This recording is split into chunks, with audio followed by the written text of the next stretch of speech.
Mayor Robin Labaugh, Robert Patrick, Director of Public Service, and Matt Hiscock, Director of Public Safety from the City of Wadsworth, to present a State of the City address.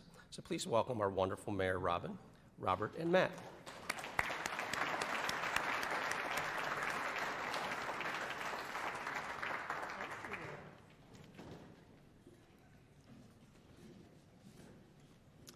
Well, it's certainly my pleasure to be here, or our pleasure to be here. We look forward to this event each and every year, and we're grateful to the Chamber for providing this opportunity. I thought we'd talk a little bit at the beginning concerning the financial situation of the city. We continue to have strong financial management with good financial policies and practices in place, and also, as noted on the slide here, award-winning. The City of Wadsworth received the Auditor of State with Distinction Award recently. The state auditors, they have over 6,000 public entities that they audit, and only 5% of those entities receive this prestigious award. So we feel very fortunate to be among that 5% to have received that.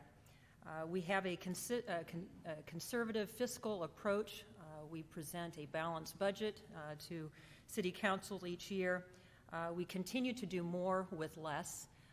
We have not had an increase in our income tax that would benefit the general funds of the city since 1982. And as has been mentioned previously, we, as other municipalities, have had a reduction in our local government funds. So as I mentioned, we continue to do more with less, but we feel as if we do it well. Overall, our citywide budget is close to $100 million. That is a considerable budget for a community of our size, is at that level due to the numerous services that we provide that are not typical for other municipalities. We have a positive balance in each of our over 80 funds, and we have a strong financial reserve in our general fund. So we feel very positive about what's going on in our finances. So what's going on in Wadsworth? I would mention that if you are wondering what's going on in Wadsworth, we are using a variety of methods to be able to get the word out. And we've touched about that last year with our website and other means that we get it out. Wanted to focus a little bit on our social media efforts. And Robert's going to talk a little bit about some of the social media that we've been using for our services. But I wanted to show a few of the other posts that we do that have been very popular.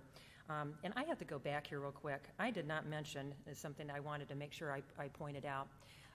This financial strength for the award was due to the efforts of our wonderful, amazing finance team, Kathy Fix, and she's actually here today, as well as and her tremendous finance team. They worked tirelessly for that. The other I wanted to point out is our treasurer is here, Lisa Jones, and Lisa has done a tremendous job investing the city reserves, as well as many other things that she does for the city. So I have to thank our tremendous team for all their efforts. And so sorry for getting that at one point. So getting back to social media, we have actually here our marketing director, Eitan Anderson, and Eitan is behind all the social media posts and things that we provide, along with many other marketing efforts. But this one is the 12 Days of Wadsworth City Departments, and this was obviously during the holiday season, and it was a fun initiative to highlight each of our departments and the work that they do. They do a tremendous effort, but many are not aware of to the extent and the things that they have, and so it was a fun initiative. The next is listed here. It shows just a picture. I consider it a city pride picture. It's one where it's depicting the first snow. I think this was the first snow of the season last November. And these are very, very positive posts. We had over 60,000 reactions to this. And so you can see that this is something that it's a good way for us to get the word out. We've had some other very popular posts. A lot of them are focused on some of our events. The Thriller event that was last year, and obviously that was a Main Street event, but the city was very much involved. That Thriller event, we had over 170 reactions. So we've been very positive as far as getting the word out. We have over 5,000 followers, which are over 2,000 more than we had the previous year, but it shows the power of that when people share and have reactions to it. We've also had some really wonderful local media promotions. Fox 8 New Day Cleveland program came to Wadsworth. They did the Wadsworth road trip. It was an hour-long segment, and it was a wonderful promotion of our community. They focused on our local businesses and told kind of their inside story. Those local businesses were very grateful for that and had some benefits from that because people were finding out about it. I had people come up to me and say, I didn't realize that business was in here in Wadsworth, and so that was a great promotion. Additionally, the viewers from Channel 3 voted Valley Cafe the best breakfast in Northeast Ohio. And so they parked at Valley Cafe. They did their morning program there, and that was a wonderful thing for our downtown. That was a fun event, but once again, wonderful promotions for our community. We also are interested in promoting the community as a whole. We've been putting together some thoughts, some video actually, for promoting to our site selectors, but also developers and general promotion in the community. And we put together a segment, and actually this is hot off the press. You're first to see it, and so let me see if we can get this. In the heartland of America lies a city built on values, tradition, and pride. The City of Wadsworth. One of Northeast Ohio's fastest growing communities, Wadsworth is home to over 23,000 residents and 1,100 businesses. We're a progressive community with a small town America feel. Barbers, bakeries, restaurants, and coffee shops fill our downtown, while family-owned small businesses and full-scale manufacturing companies create ideal employment and growth opportunities. Our location boasts its own municipal airport and is centrally located near 6 major interstates, 2 international airports, and just a short commute to Cleveland, Akron, and Canton. Our beautiful parks, hiking, and bike trails are a path to adventure and promote an active lifestyle. A state-of-the-art community center provides indoor and outdoor recreational opportunities and a gathering place for fitness, health, and social interaction. Excellence in academic, athletic, and arts programs give the Wadsworth City School District a AAA rating. Our students and athletes strive for greatness and rank as some of the best and brightest in Ohio. Wadsworth is a recognized leader in providing high-quality, local, municipally owned utility services. We are one of only 2 communities in Ohio that are a full-service communications provider. CityLink, Wadsworth's fiber optic-driven internet, cable, and phone system, provides innovative, exceptional services, such as a data center and gigabit speeds to connect Wadsworth to the world. We're also a public power community with a technologically advanced system that offers award-winning reliable service, lower rates, and a renewable energy portfolio. The secret is out. Wadsworth is a dynamic, one-of-a-kind city, a place that people want to call home and businesses come to prosper. Wadsworth, Ohio established itself long ago as a community where hometown values, safety, and pride are essential. A place where a sense of belonging is evident. Exciting community events happen regularly, and where people are passionate about living a high quality of life. Welcome to Wadsworth, a community unmatched. Well, I hope you enjoyed that as much as I did. I'm pretty proud of this little town. That was fun. Anyways, as was mentioned, the word is out. Wadsworth is the place to be. We have here economic development. I wanted to mention something that concerning economic development. We're very grateful. City Council has been very supportive in this effort, and that is that we recognize the importance of economic development within a city. We used to have economic development as a shared position, and we recognize that we need a little bit of extra help in there because we have a lot going on in this community. And so with the support of City Council, we're going to have now a new position where we have a dedicated economic development director to be able to help handle the economic development needs within the community and be able to forward those efforts. As was mentioned before, and maybe some of you are aware, Medina County is the 3rd fastest growing county in Northeast Ohio. And Wadsworth, within the county, is the fastest growing city. Our population has grown approximately 9% since 2010. We're actually the 3rd fastest growing in Northeast Ohio. And so we recognize that we have a lot going on in our community, and we are interested in making sure that we grow in an appropriate way. We continue to have investment into our community. We had $16.5 million in capital investment in 2018. That actually is a little bit lower for us. In the previous year, we had $37 million. This year actually promises to be a pretty good year as well, so we're looking forward to that. Here is some of the economic development that's been occurring last year and into this year. The village of St. Edwards is listed up there at top, and I don't know if you have had the chance to go past, but if you just go south on 94, it's on the right-hand side. But it is a really quite a sight to see. And they're going to be having their ribbon cutting fairly soon, so that will be enjoyable. And also listed here, and many of you are here. I wish I had time to talk about each one of these projects, but we've had some tremendous economic development here, and we're excited that you're here. We recognize that is growth as well as jobs. I want to talk a little bit about our downtown and the continued collaboration that we have with our Main Street organization, and seated here as well as our Executive Director, Adrian Krause. And the numerous things that we have collaborated with together over the years. In particular, more recently, we had our downtown revitalization grant that finished up this past year, and we worked with downtown with that. That was a $300,000 grant that benefited our downtown businesses. 17 historic buildings were benefited. This was either facade or some of their internal infrastructure. When you add some of the public and other private dollars that were invested over the last 2 years, there are over $500,000 worth of investment in our downtown in the last 2 years. We also collaborate with our Main Street organization on a variety of events that are held downtown. Here is one of our standing events, but also the new introduced First Friday events. First Friday has been a mainstay for Main Street this past year. It's been made possible by, they have a generous premier sponsor with Clamco, so we're grateful for that and their collaboration. Additionally, we've been working together on the beautification of our downtown. You might have noticed this beautiful downtown Verdon clock.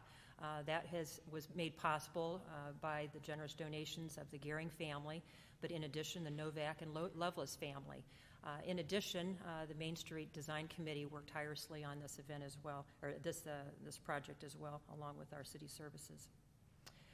You also might have seen some of the downtown improvements, the alley lights.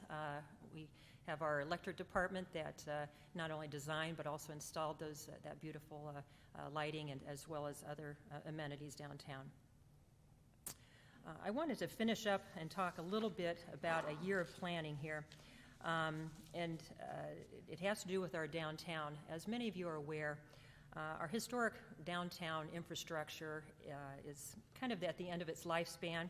Our streetscape, which would be considered our sidewalks, our curbing, the parking lots, it was last updated almost 40 years ago, and the underlying infrastructure is considerably older.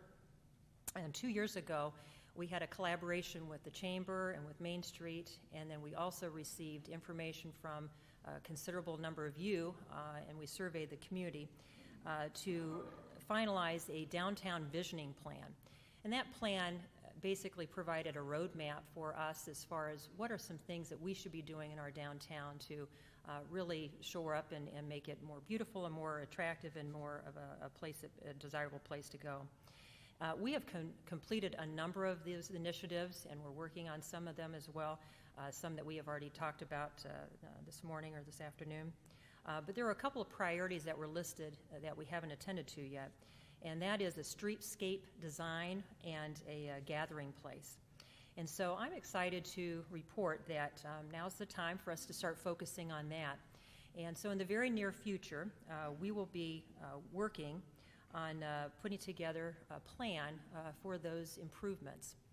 And we're hopeful that by the end of the summer that we should have some conceptual plans for this downtown improvements. And then we'll be able to kind of see the look and feel of that. After that, engineering will be done for the infrastructure portion, for the underground infrastructure. And then after that, the detailed design for the above ground improvements, such as I mentioned, the sidewalks and the curbing and the parking areas. So all together, the hope is that sometime next spring we should be able to do some construction. So that's a lofty plan. It's a lot to do, but it's something that I think will be really well received and really improve our downtown for the future. So at this time, we're going to turn some time over to Robert Patrick to discuss some of the services.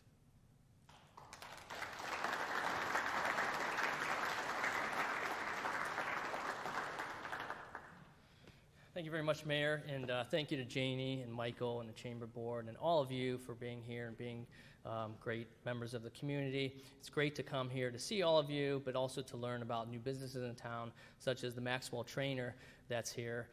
And probably after my portion and Matt's portion, you're going to maybe recommend that the city have some personality consulting.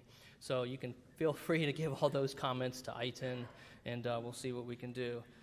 Just piggybacking on some of the comments that the mayor made, hopefully you can see that her vision in moving the city forward as we continue to try to do that, and some of the great things that are happening downtown as part of that visioning plan and part of the collaboration with Main Street and the board and Executive Director Adrian Krause on all the events that I'll touch on a little bit later. But another item regarding downtown, something that either starts or finishes in downtown, was the Interurban Trail. And so we finished that last year and had the nice ribbon cutting.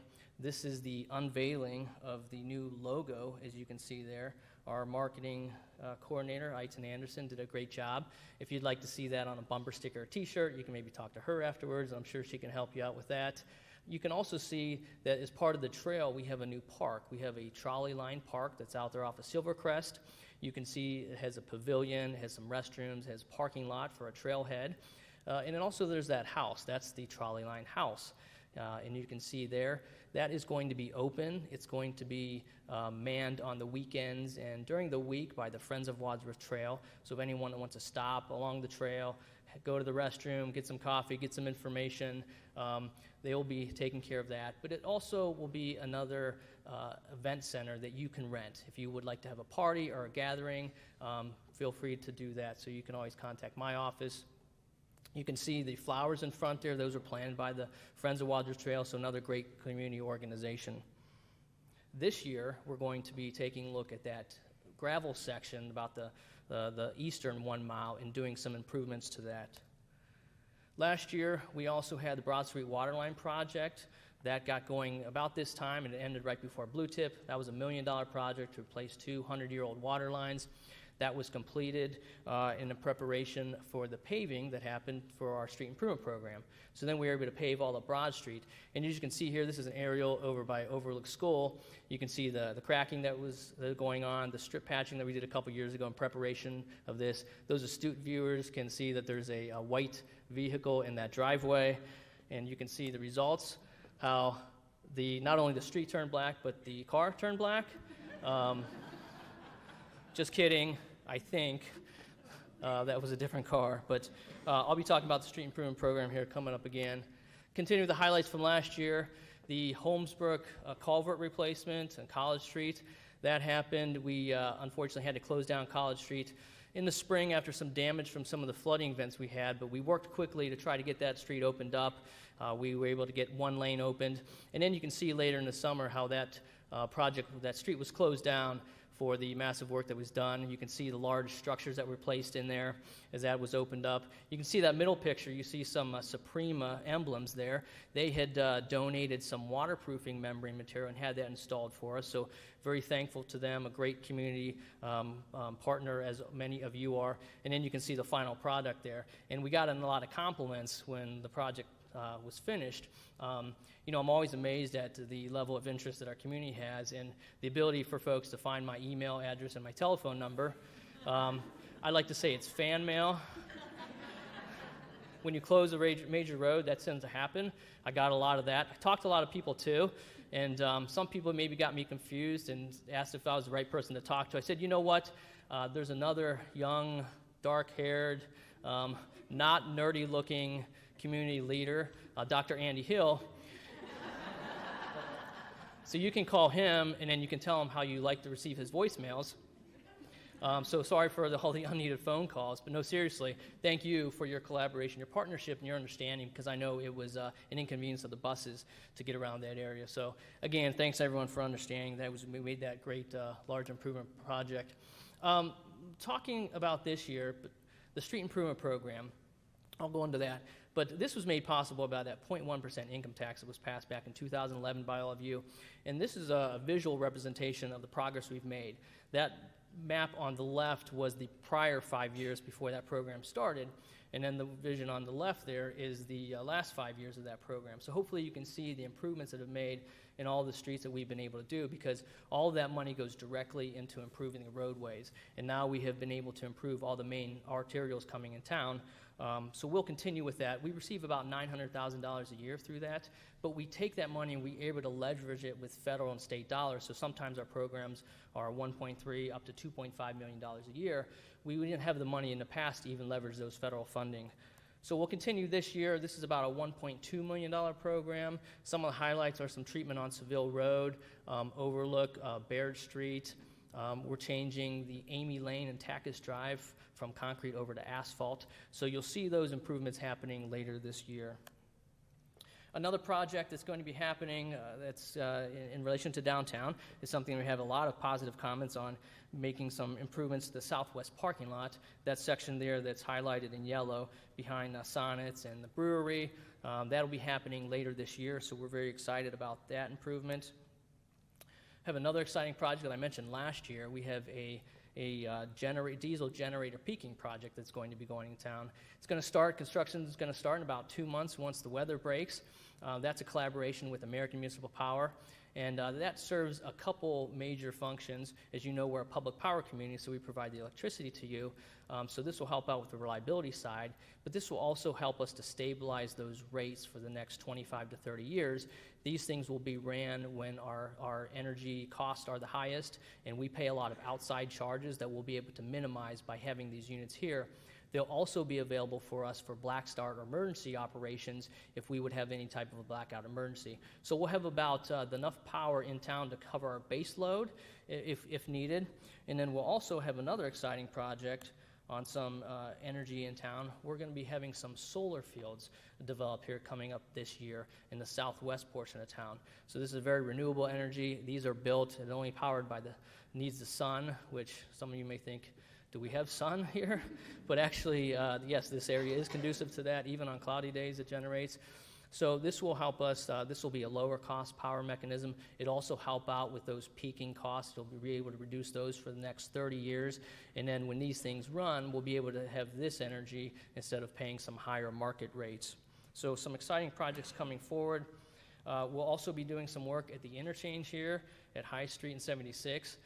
Don't worry, you don't need to call Andy. We're not closing any roads down. But this is going to be more of an aesthetic type improvement and a safety improvement because some of the vegetation gets a little overgrown. The state's not able to maintain it as probably they would like. So as you've seen some other communities, their gateway into the community is very nicely manicured, some hardscapes, some signage. It really welcomes everyone to the community. And we want that. We want folks that are coming to your business to be welcomed. And, you know, we appreciate that you're here and that they have the same thought about the city as they do with you. Moving towards technology, mentioned the data center last year. We were able to complete that, and exciting to announce here in the next coming weeks, you are going to be able to have some co-location storage for your business in our data center. We already have one person that's getting signed up. So if you have any of your critical infrastructure you would like in a Tier 2 facility at a reasonable price, you can reach out and talk to Kevin Wallach. Kevin Wallach is our CityLink business manager. He'll be grateful to give you all the information you need. Again, another service that we're trying to provide to all of you. We had a downtown camera installed. This is actually a smart camera. This is pretty high-tech, cutting-edge stuff. It can do a lot. We are one of 16 locations around Northeast Ohio to be selected by our Metropolitan Planning Organization, NOACA, to receive this camera. And the main purpose is to have a counter for use of the trail that ends downtown. But there's also other uses. We can take a look at the traffic patterns. We can take a look at the functionality of that, signal operations. And then we'll take a look at these and see if these are something that we should include in other projects in the future, and then be able to find other ways to use this as the smart technology continues to grow. Keeping with technology, we're going to be putting together a GIS system, so that's going to benefit the city as far as all of our maps can be electronic now, but also going to help to improve some services where you can have a request for information that can, at the press of a button, it can go right out to that person in the future. Don't have to go through multiple different people and multiple different conversations. And then there's all types of different improvements and features that we can put on our website that you can all utilize and your businesses can utilize. So more to come in the future as that develops. In CityLink, we have an exciting announcement that we are going to be offering gigabit speeds to all businesses now in the city. We've been offering that to some businesses in the past, but now we're a full gigabyte city based on the improvements that we've been making over the last couple of years to improve that system. So again, you can talk to Kevin about that and signing up for that service. And then last year, as we updated the city logo, we went through a process to take a look at the CityLink logo, updated that, and then joined with the tagline of the city to a service unmatched. We wanted to make sure that we separated ourselves as the hometown provider from those other folks. And the mayor had mentioned about communication. We tried to get the word out more on different projects that we were doing to help you to be able to navigate better, to help you know what to expect coming up. And so that was very helpful. We got a lot of positive feedback from folks, a lot of fan mail as well, if you can imagine. Interestingly, we've learned a lot, too, about what types of things that you're interested in. For instance, the Armageddon snowstorm, or the Snowmageddon there. Interesting, 1,800 people like that compared to only 1,600 people like that we opened College Street. So have a meeting with Mother Nature to see if we can have more snow events, but probably after this morning, you're probably not interested in that. But this has proved to be useful. I was at a First Friday event in February, and somebody came up and said, "Hey, I recognize you from TV," so I thought, oh my gosh, this is going to be good. But it was actually very favorable because they said, my husband and I just moved in from out of town recently, and we've really been enjoying listening and watching and getting all the information that you provide. And we lived in many different communities and really enjoy the transparency that you have and the fact that you have all of these services and all of these benefits to us. So we really enjoy learning about that. And so I said, well, thank you, Mary. I appreciate that. Maybe you and your husband need to get a better hobby than watching me. Or you could have another premium entertainment package through CityLink and actually have some better shows to watch. So, but we really appreciate that feedback that you give to us, and so that helps us to know that we're continuing to move forward. And again, moving the mayor's vision forward and continuing to improve the community. So that is all it for me. I'm now going to pass it off to the Director of Public Safety, Matt Hiscock. He's going to tell you about sirens and lights and rainbows.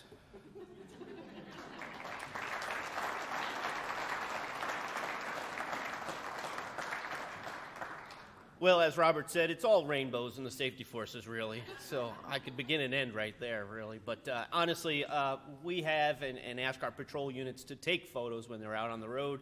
And, of course, our most popular photos are usually Zorro. So I had to go with something other than Zorro, our police K9. So that's what we went with this year. I wanted to start with a statistic review. I know that's really exciting, so anyone who's thinking about leaving, I've already controlled the patrol units that are outside waiting for anybody who might leave. Janie, that's for you too, by the way. So, statistically, actually, I'm happy to report that police calls for service were down in year 2018. That's always a good thing. It's a representation of the community. It's a representation of the safety in any community.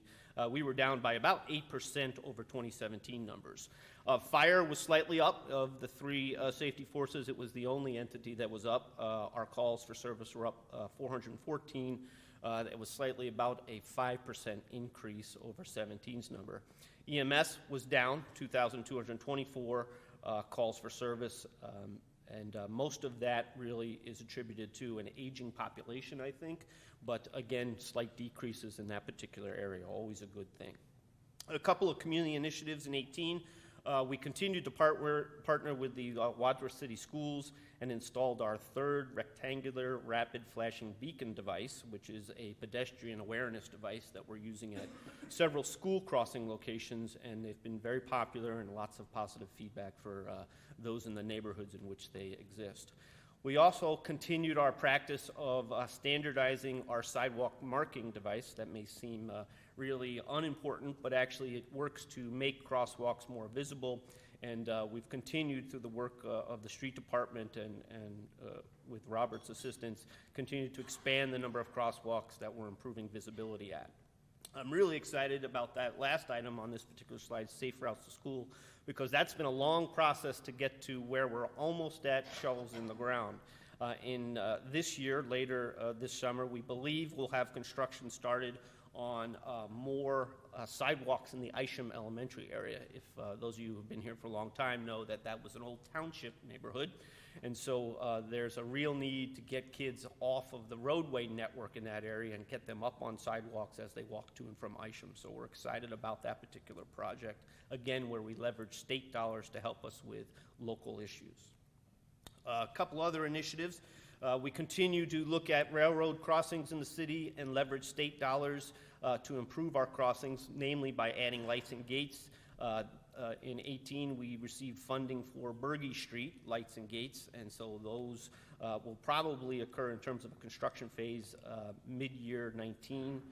So we're looking forward to that. Again, almost a 100% match from state dollars, so we're in good shape using state dollars there. There might be some local match based upon a county initiative. In addition, we continue to use our residential speed awareness program. Actually, in 18, we had the most deployments of our particular yard sign and speed sign initiative, where we go out into neighborhoods where we're receiving complaints from residents about speeding, and we partner with citizens by installing some awareness signage in yards, and then we follow that with the sign that you see on this slide, which actually collects data about times and vehicles and rates of speed and issues of passing that. On occasion, we catch a really fast-moving bird, too, that goes by. A couple of kids throw baseballs at it in that season, but it all works out in the end.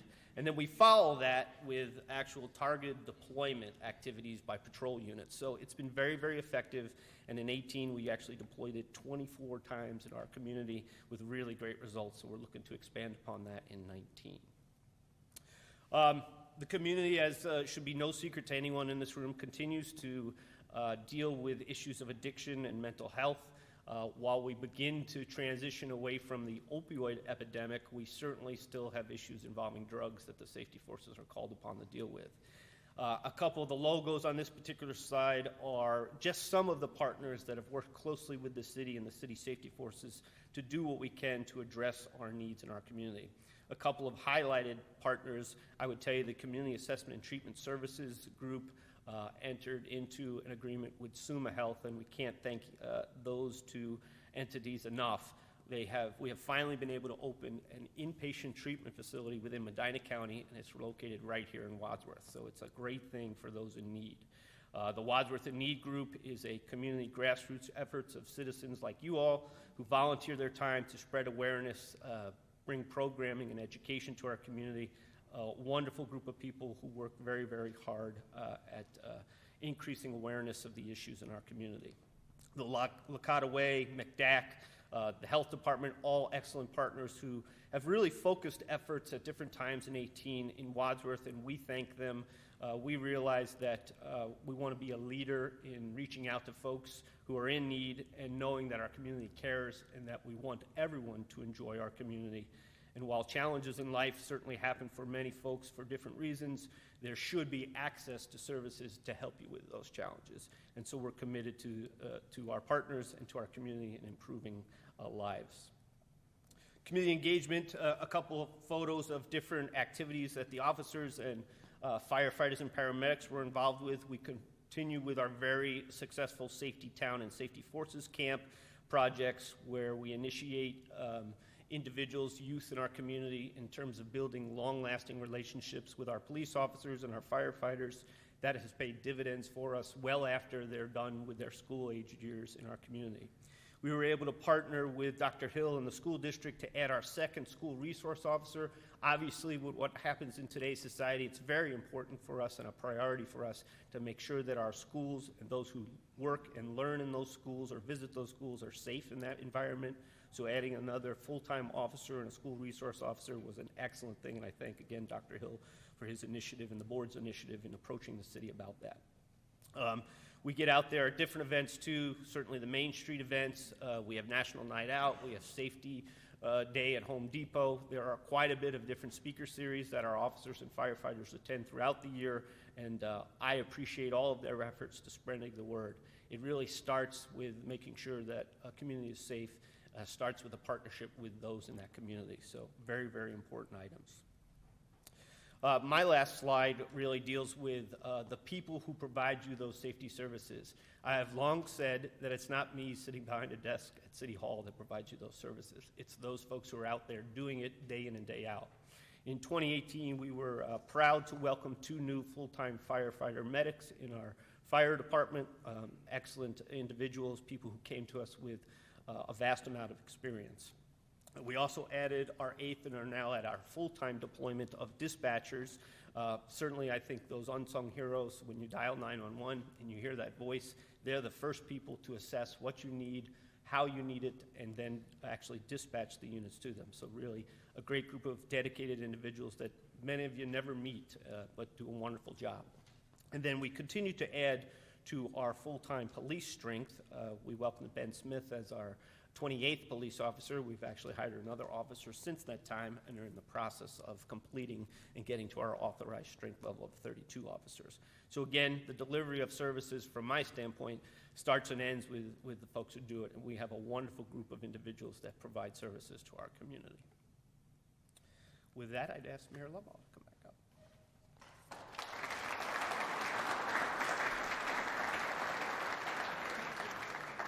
Well, once again, thank you for this opportunity to come and give you a little bit of an update of what's going on in Wadsworth. I have to certainly give my appreciation to the 2 presenters, Robert Patrick and Matt Hiscock. They are tremendous hard workers that work each and every day to lead their respective divisions. And as Matt had mentioned, the employees are really the ones that are behind the scenes that do so much to make all the things that we were just talking about possible. But thank you so much for this opportunity, and we hope you enjoyed it. Thank you.